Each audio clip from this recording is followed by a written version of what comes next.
नमस्ते बच्चों। आज हम हमारी सभ्यता का आरंभ किस तरह हुआ जानेंगे। लगभग 10,000 वर्ष पूर्व हिमयुग का अंत हुआ।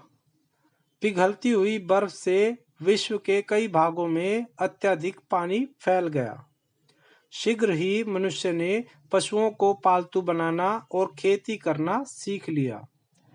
शिकार करने वाले और फल व सब्जियां इकट्ठा करने वाले इन लोगों को यह ज्ञान हो गया कि यदि वे अनाज के बीज गीली जमीन में बोएंगे तो कुछ महीनों बाद उन्हें इसकी फसल तैयार मिलेगी।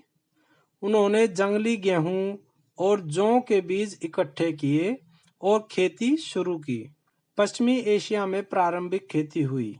इस क्षेत्र में आज तुर्की, जॉर्डन और इराक स्थित हैं।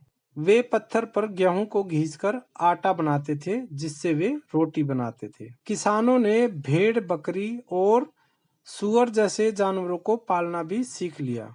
उन्होंने जानवरों के शिकार के लिए नुकीले पत्थरों से हथियार बनाए। इनके द्वारा शिकार करने से उन्हें भोजन तो मिलता ही था, साथ ही पशुओं की खाल को वह कपड़े के रूप में उपयोग भी करते थे। कृषि की खोज से ये फायदा हुआ कि अब मनुष्य को भोजन की तलाश में इधर उधर घूमने की जरूरत नहीं थी। मनुष्य एक स्थान पर टिककर रहने लगा और उसने स्थायी मकान बना लिए। पहले किसानों ने पत्थर के औजार, फिर धातु के औजार और तांबे के शस्त्र बनाना भी सीख लिया। प्रथम नगर। कृषि की खोज से मानव एक स्थायी जीवन जीने लगा और गांव बसने लगे। धीरे धीरे ये गांव विकसित होकर नगर बन गए। सबसे पहले नगर किसी न किसी नदी के किनारे बसे। जैसे जैसे इन नगरों में रहने वाले लोगों की संख्या बढ़ती गई, वैसे वैसे सड़कों और जल निकास प्रणाली का विकास हुआ। नगरों में आपसी व्यापार होने लगे। प्रथम सभ्यताएं।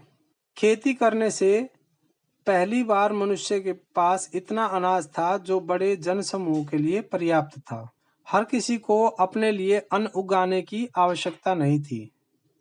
कुछ लोग शिल्पकार बन गए। उन्होंने घड़े और बर्तन बनाए जिनमें किसान पानी और अनाज रखते थे।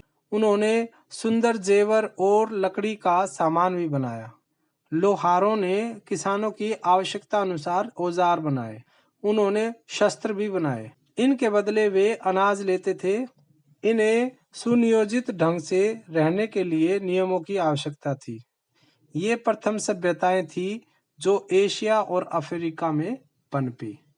आज के लिए इतना ही। मिलते हैं अगली वीडियो में।